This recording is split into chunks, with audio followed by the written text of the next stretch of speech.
I want to acknowledge the traditional owners of the land and their elders past and present and emerging, and thank them for allowing us to use their space.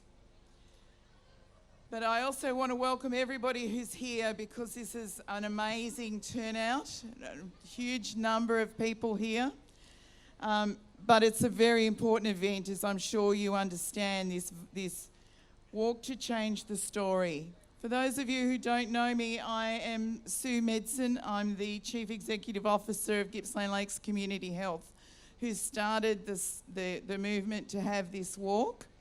But then we were joined by a number of other organisations. Uniting, if I call out your organisation, please give us a cheer. Uniting, Gippsland Centre Against Sexual Assault, yes. Save the Children, Uwinawurnalung Healing Service, Gippsland and East Gippsland Aboriginal Cooperative, Respectful Relationships, Victoria Police,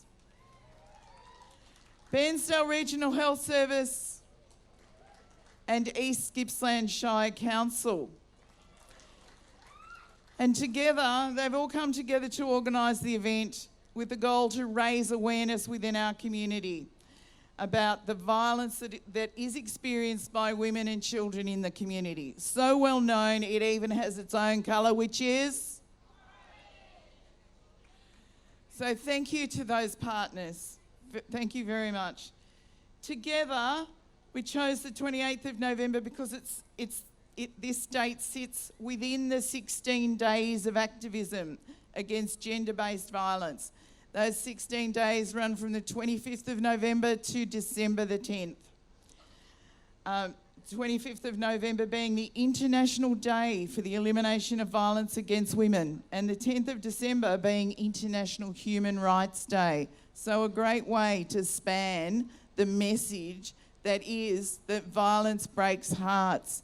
So we acknowledge that all violence breaks hearts. No violence is justified, but violence against women and children is what we're here to change the story on today. It's something that's commemorated around the world, that 16 days of activism about raising that awareness, galvanising action to end the violence. And we want to bring people's attention to the support services that are available to victims, survivors, and ways that our community can prevent violence against women and girls. We also think it's very important to place a focus on giving children a voice, and it's great to see so many of them here, about how violence affects them, whether they're in the middle of it or whether they're witnessing that violence.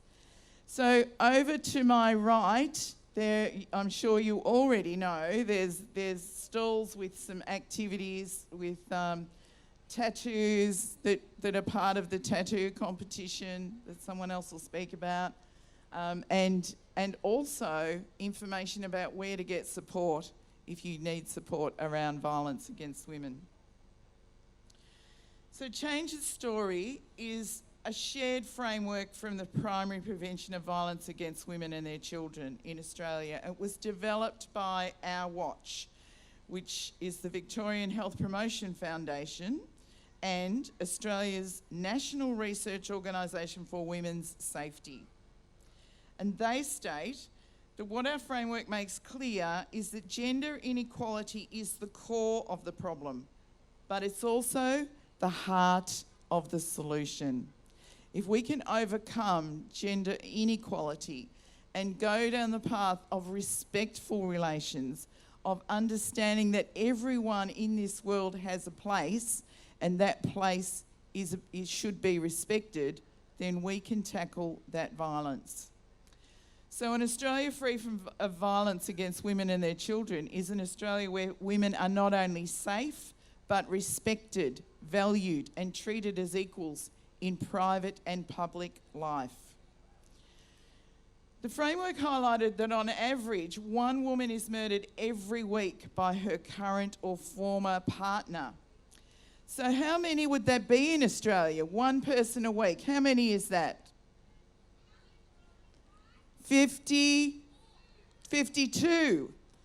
That should be 52. But this year, and it's only the end of November, and this year we are up to 63, which is really not good enough. We need to be reducing that number down to, thank you, that's where it should be. So horrifyingly, the White Ribbon Organisation just confirmed that number. It's 11 over the average. Our Watch framework also highlighted the following statistics, and they're a bit frightening. That since the age of 15, 1 in 3 women had experienced physical violence.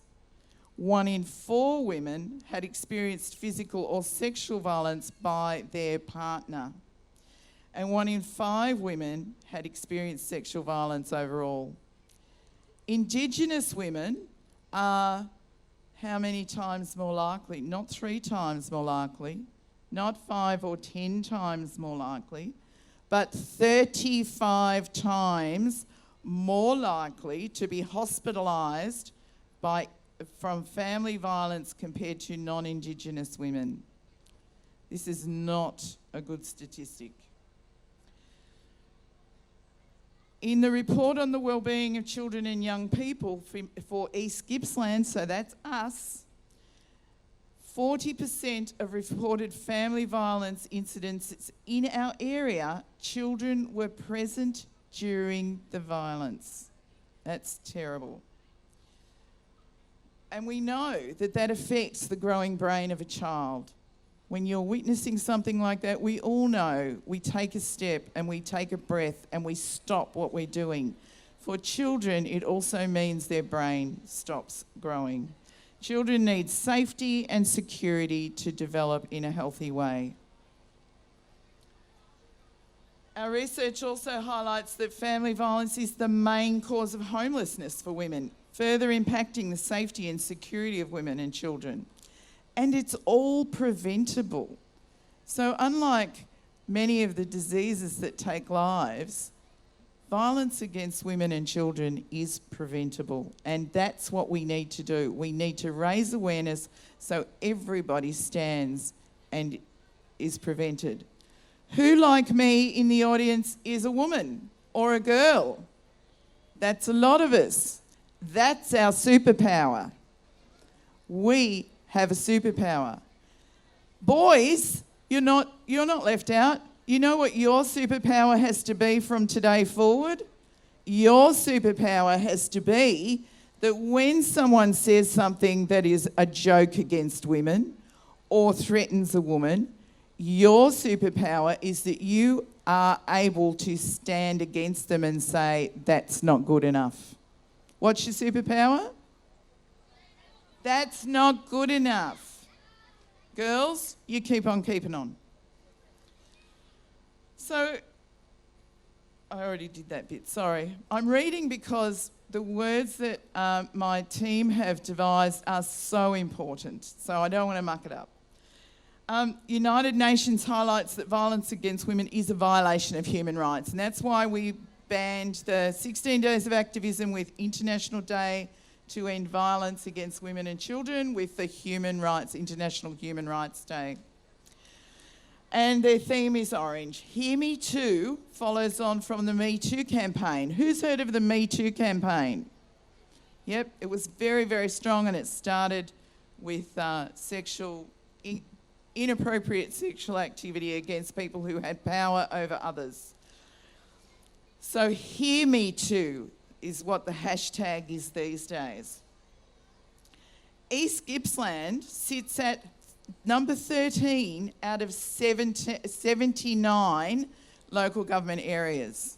So that's 66 local government areas have less family violence than East Gippsland.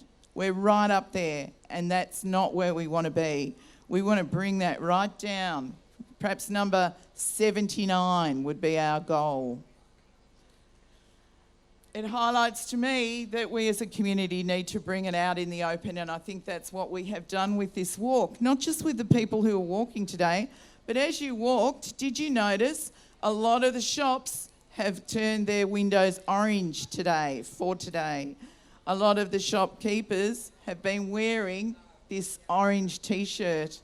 And a lot of people throughout the last couple of weeks have been having their photo taken in these orange t-shirts. It's been brilliant.